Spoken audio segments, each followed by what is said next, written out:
One of the most iconic landmarks in the Frankston area, the Frankston Pier, has been a focal point of the beach since its construction at its current site in 1863.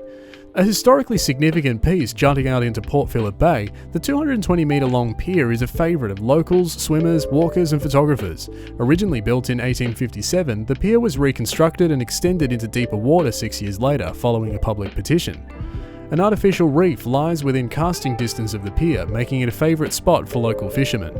Strolling along the pier on any given day, you are bound to find anglers looking for that perfect catch, as so many have done before in this area. In August 2019, wild and stormy weather with winds up to 120 km an hour caused the end of Frankston Pier to snap off. Yet another event in the history of this long-standing pier, Parks Victoria were able to quickly secure funds and rebuild the pier to its former glory.